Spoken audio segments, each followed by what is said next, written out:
Assalamualaikum warahmatullahi wabarakatuh. Hari ini saya akan melakukan praktikum IPA di SD dengan judul Lensa Cembung dan Cermin Cekung. Dengan data diri saya, nama Aulia Zahra, NIM 8567973323 UPBJJ UT Palembang. Dengan tujuan praktikumnya adalah sebagai berikut.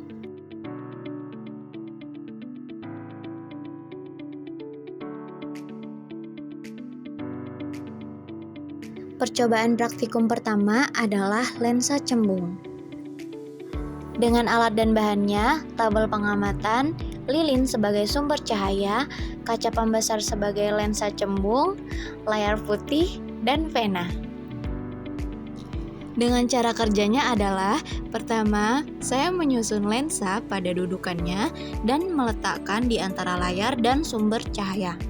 Setelah itu, saya menyalakan sumber cahaya, kemudian mengatur posisi benda dan lensa agar pada layar terbentuk bayangan yang paling tajam.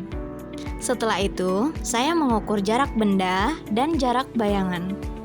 Langkah selanjutnya adalah saya mengulangi percobaan tersebut beberapa kali dengan kedudukan benda yang berbeda.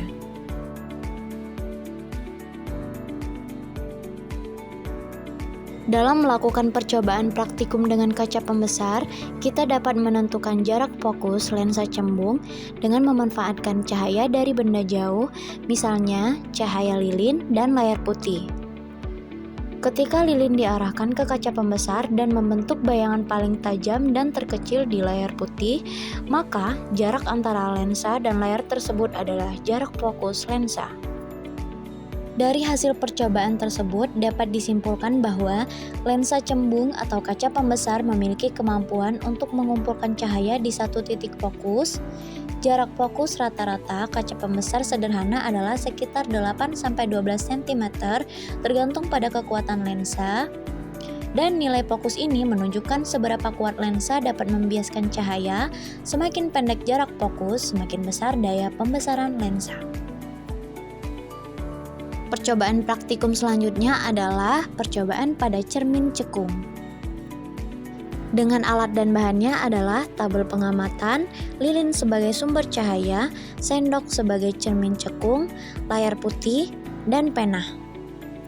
Cara kerjanya adalah menyalakan sumber cahaya dan mengatur kedudukan benda dan layar agar pada layar terbentuk bayangan paling tajam. Setelah itu saya mengukur jarak benda dan jarak bayangan. Langkah selanjutnya adalah saya mengulangi percobaan tersebut beberapa kali dengan kedudukan benda yang berbeda. Dalam percobaan ini, sendok bagian dalam digunakan sebagai cermin cekung sederhana, lilin berfungsi sebagai sumber cahaya, dan layar putih digunakan untuk menangkap bayangan yang terbentuk akibat pantulan dari permukaan sendok. Setelah dilakukan percobaan, saat lilin didekatkan ke cermin, lebih dekat dari titik fokus, bayangan yang terlihat tegak dan diperbesar.